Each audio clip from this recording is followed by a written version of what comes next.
Michael. Hey there, I'm James McKinven. And I'm Dagobert Renouf. And you're listening to This Indie Life.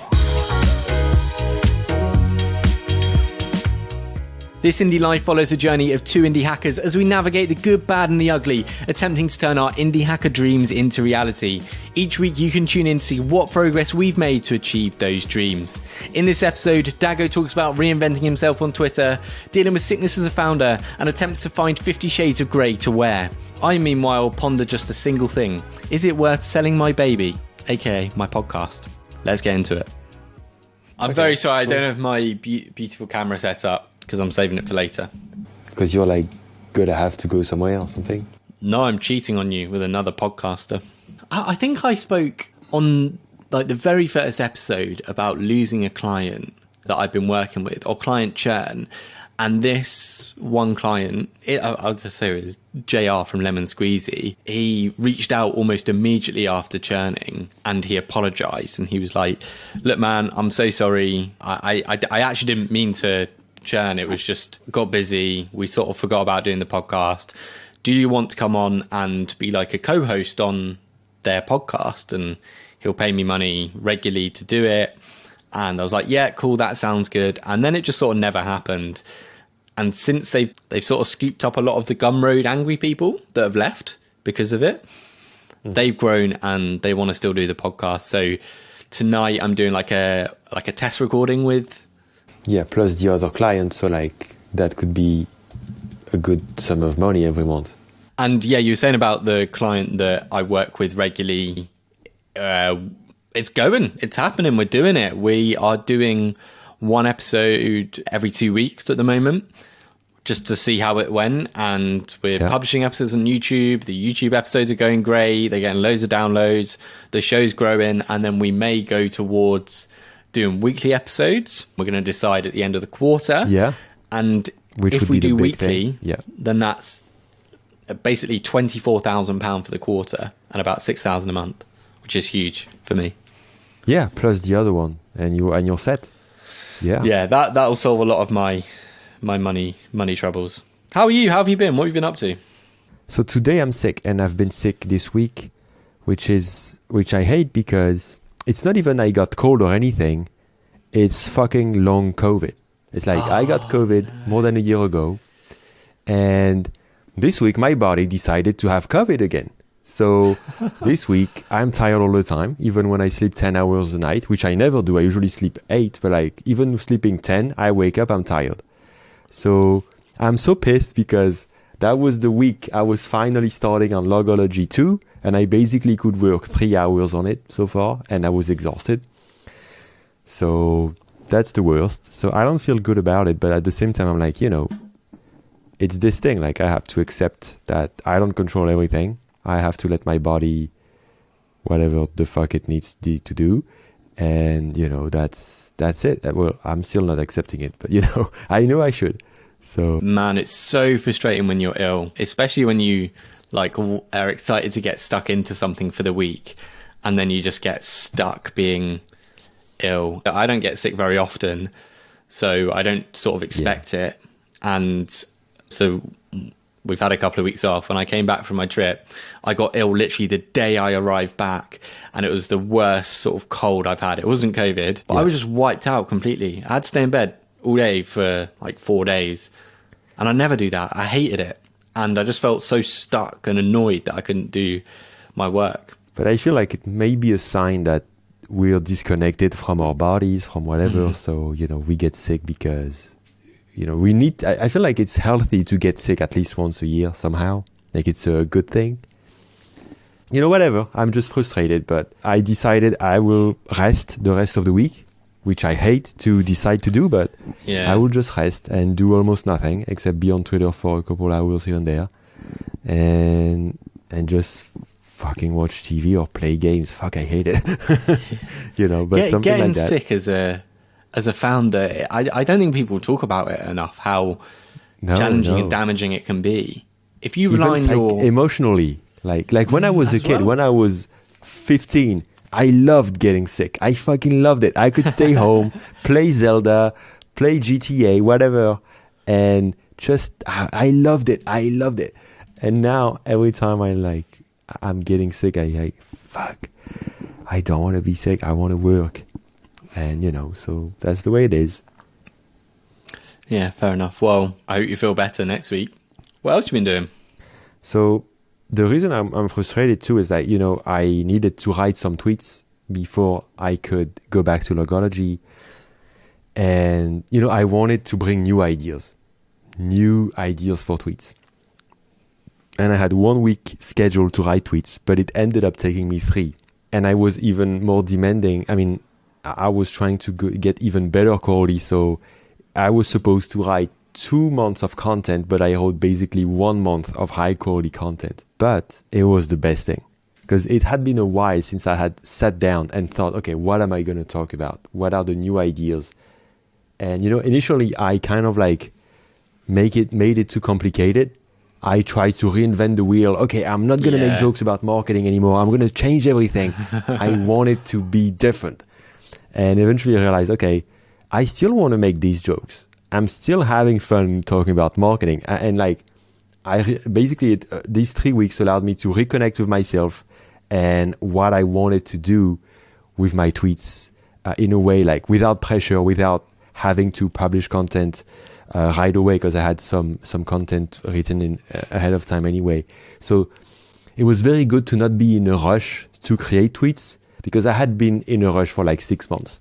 Every time I was spending time to write tweets, I was basically, rehashing the same content I had actually thought about 6 months earlier.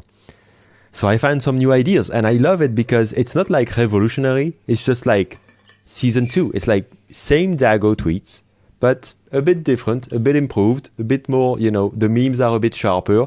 Everything is a bit cleaner, a bit sharper, a bit more authentic. So it's just a nice progression. And now I'm very happy because I'm so happy to find new ideas for tweets. I feel more relaxed around it. Not just because I have some content written, but because when I started tweeting, I was putting myself under so much pressure with each tweet. And now that I'm more comfortable, I'm writing some stupid tweets now from now and then, but still trying to make them go viral. But I'm more chill and writing comes easier. So I loved spending these 3 weeks doing that. It's exactly like what you did with this podcast, kind of. Yeah, where exactly. Yeah. You started out really wanting it to be the best and the greatest and reinventing yourself for the pod. But as soon as you chilled and relaxed into it, it got so much better. And I feel like that's what you've done with the tweets a little bit. Yeah, that's it. Yeah, so I went through this for the past 2 weeks with the tweets. And, so now I'm very happy. And I had my best week in a long time last week. I published 5 memes and 4 of them went viral, more than 1,000 likes, which is not common. I mean, they usually get good traction, but not as big. And so, so I had a very good time, even though I was a bit feeling stupid for needing so much time to think about, okay, what are my ideas now? To talk about who I am now and not the Dago from last year who was learning about marketing, not making any money. I want to stay authentic and just talk about my journey. So I had to spend time thinking about, where I'm at now. I loved your tweet that went the most viral, the one of your desk setup. Imagine having a boss again. Oh, yeah. Oh, that's not even a meme. But yeah. Oh, and this thing. Yeah, this imagine having a boss again. I basically one day, someone asked on Twitter, hey, share the picture of your desktop. And I did. And mine looks very boring. But people noticed that, posted. And I thought, oh, I should tweet about that. So I tweeted. And so now Lucy is actually designing merch around that because people got crazy around that posted. And so next week we will have posters with that thing. We will have a coffee mug and a t-shirt with Imagine Having a Boss Again on it. And, we're going to sell them on a website that we're calling Swagology. And that's going to be Swagology. That's great. Yeah. And that's going to be, and we have also tons of ideas that we've been working on for some time, but we never did it. Every month we're going to launch a new t-shirt about something fun and motivating about the startup life. And it's not really to make money because you can't make money with t-shirt, it's impossible. It's more so we're going to make basically the base cost to cover, the whatever, but we're just going to want to spread the love of startup challenges. I think it can be very fun. That's a great idea, and it will help the funnel a little bit because you will. It's always good. It's always just good. naturally get more eyeballs onto your Twitter, onto your other projects. That's cool. Oh, I've just seen last week you had a meme from The Office, and I have been watching loads of The Office. When I was ill, I could do literally nothing but watch TV, and I have been binging The American Office, and it was amazing. Have you watched it? So as a Brit, you love The American Office. Wow. Yeah. I didn't know that was possible. So I mean, I basically the thing with The Office is like it depresses me. So because there's the Brit version, there's the US version. They even did one season of a French version. That is how I got into it. Like when I was 16, I discovered it this way. And so I know the first episode in 3 versions. I know the French first 5 episodes. I know the English first 5 episodes. I know the US. But when I get to episode 5, I love it, but I'm depressed because it's like, dude, it seems like the worst thing in the world to be working in an office like that. Like it's stressing me out to see this life. So it's not funny to me. I mean, it's very funny. I love it, but like, I can't take it. It's funny because it's absurd. I never have worked in a workplace like that or seen it. Even the UK one is just miserable. That's the latest one I watch. It's very miserable because like Steve Carell is like so over the top that you can see it, but like you believe in like Ricky Gervais, you really believe in this fucking guy.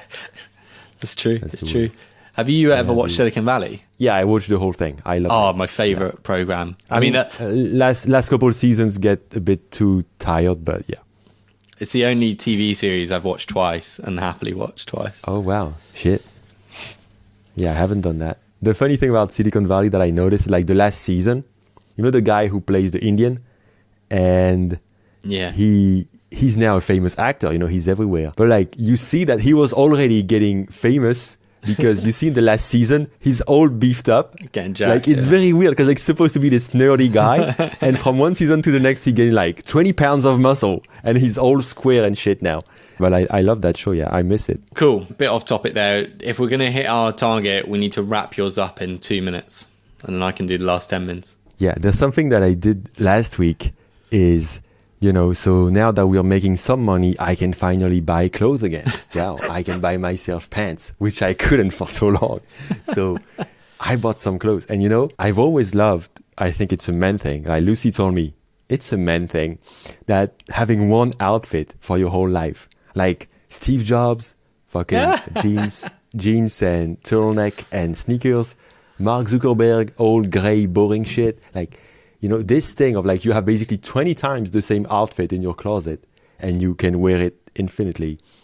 And I finally found my type of lifetime outfit.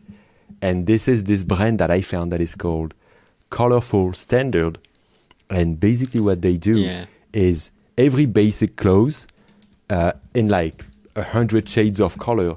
And you can get basically a full outfit. So like boxers, socks, pants, sweatshirt, even a hat, sunglasses in the same exact shade of color. So you look one fucking color. And that's where I bought the t-shirt for recording my course because it was the perfect color of what I needed. Yeah. It's called lava gray. So like whatever, volcanic shit, but that was awesome. And so now I have literally now I have the boxers, the socks, the sweatshirt, and the sweatpants that is the same fucking color, like the same exact U, the same exact X code, and I'm like so happy about it. I don't know why. So I found my outfit. Now I'm noticing I need more variety. I still feel it's too boring, so I'm gonna switch like between 1 or 2 types of grays. Oh wow, crazy.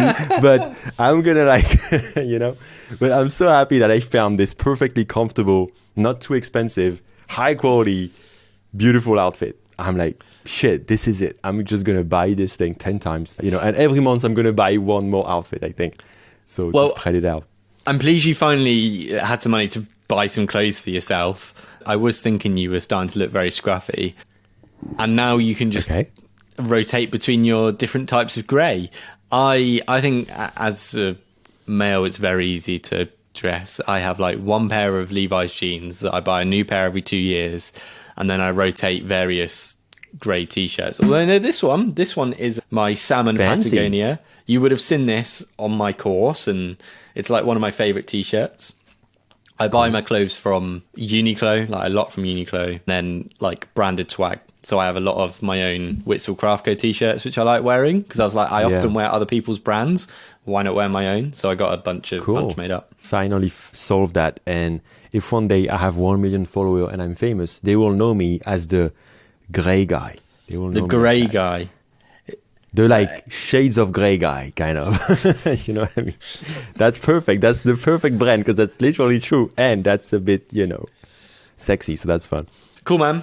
Well, I don't have too much in terms of updates, although I did float an idea. I think we might have spoken about this on an episode we haven't released yet, about potentially selling indie bites, or like finding a way to get a quick cash injection, because we've spoken a lot about my money and how I struggle with it, and I'm just bored of being in debt and I want to be able to clear it. And it seems every time I have like a smaller invoice paid, I have to like be careful and keep some of that for the next few weeks and months to pay bills, or it will be paying fines and interest and stuff from a few months before where I've been completely out. And so I'm thinking, what are my options? Just get a nice big chunk of money in so I can clear a lot of the debt and just remove that problem from my headspace. And so my options are potentially sell indie bites to someone and then carry on producing the show under a company, kind of like Indie Hackers Stripe thing. Oh, sell it but keep running it. Okay. Yeah, sell it but keep running it. Just so and then you would get paid like monthly or something? Exactly. Because cool. Not only do I need the cash injection, but I also need more steady monthly income.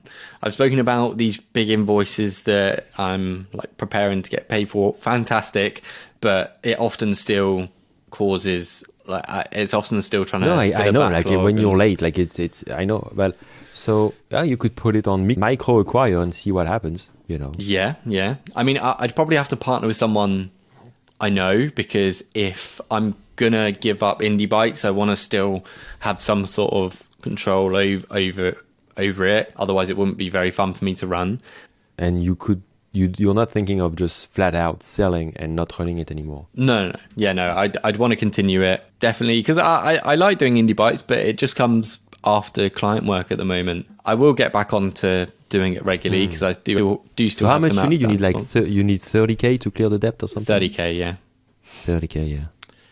And that's about 2 times multiple of indie bites. Yeah, that sounds legit. That sounds like something you could get. I mean, you have to find the barrier, obviously, but like the value is there. Yeah. I mean, the other way of like raising the cash quickly could be, or like raising the cash at once could be like getting a sponsor a year up front. Yeah. And then like locking them in for the price if anyone wants to do that, and then they can be a partner for the year. That would be great. That will probably be preferred, but I'm sort of looking at it as, can I also get a kind of a job as well, producing indie bites and other podcasts that the potential acquirer might want. And how would it feel if Indie Bites becomes a job? I mean, it feels kind of like that at the moment. It's not as, I don't love it as much as I used to. I think, I don't know. I haven't really thought of it that much. I'm trying to find solutions to the, and ultimately I wouldn't know until I sold it and started doing it as a job. The thing is, I know I'm really good at it. I know how to do it. It's not like I'd have to learn something new at a new job. It's just, it'll be nice to be pushed to continue it in another way. Okay, and you would just get like a salary every month from it. Yeah. So, I wonder. But I don't know. I might regret selling it if I did, but I wanted to float the idea out. If anyone's got any advice, I would appreciate it. Yeah. Of course. Yeah. I'm just fascinated of like, I understand selling it. I don't understand keep working on it after you sell it. That's what seems a bit, because I'm like, because I feel for me, like as soon as it becomes a job again, it's like, maybe, like, but because like you can think that, okay, this person is gonna let me whatever, but like they will be in charge now, whatever you say. Yeah. That's kind of like, and when the rubber hits the road, when there's like a crisis or whatever, they will be calling the shots. And you are right, but I'm thinking many people tell me I should get a job, and I don't disagree with them because it would help with the stability. I'm trying to think like, what's a way I can get a job where I still enjoy it? I agree that if crisis happens and then someone else is in control of my baby, yes, that could be a problem. But like, what could you foresee happening that means, like, what could they change that I would really struggle with? I don't know, like they want to grow faster, and so they have to do things differently. Something like that. Kind of like when you have a VC with your startup, they push you to grow faster. So you have to do things you don't necessarily want to do. They want to take sponsors that you don't want to take, that you don't really believe in their products. I don't know. I'm not trying to be a downer. I'm just saying, I mean, because I totally understand selling it, but I'm like, just sell it and forget about it and do something else. Yeah, I just don't think I could do that. I don't think like if someone bought it, they'd have to like find a host for it and find an editor, and then it becomes like a cost center for them. Whereas I could happily continue it. I know a few shows that have been acquired, like the host carries on for like 6 months or something, and then they find a new one. That is something that could happen. But like ultimately, problem is, how can I get a quick cash injection to help clear some of this debt and then like ongoing income that is more predictable? This is a potential solution. So if anyone was open to giving me some more suggestions, people on Twitter have already been amazing. I've had some calls with friends about it. So there's definitely options. Maybe you could do an OnlyFans. I would subscribe. You can subscribe to the Indie Bites membership, which gives you exclusive content, which is much better than an OnlyFans. So yeah, that's pretty much anything I had on my mind. Wallet sales, if anyone's interested, hit 1,000 in January, which was amazing. They are currently at 0 in February. And I think it's quite related to like how much work I'm putting in it. I've not been telling anyone about it. Yeah, you haven't been on Twitter or haven't been doing anything. Yeah. Okay. No, so... But that also happens. Like, that happened to me once of like having our best month ever at the time in August 2021. I think we made almost 3K in 1 month. And then first 15 days of September, we had like one sale. And we thought, okay, this is over, we're dead. But then it picked up again. So that's the journey. Like sometimes you just have all the bad luck in the same 2 weeks and then it picks up. So, but yeah, obviously if you stop marketing, that's going to be even worse. But, you know, it's going to pick up anyway. Cool, man. All right, let's wrap up here. Yeah. Thank you for listening to this episode of This Indie Life. Hope you enjoyed the chat between me and Dago. If you've got any questions or feedback, feel free to send us a message on Twitter. Our handle is @IndieLifePod. I'll pop a link in the show notes for you. And if you want to watch us instead of listen, a reminder that this pod is on YouTube. That's all from me. Stay indie. James out.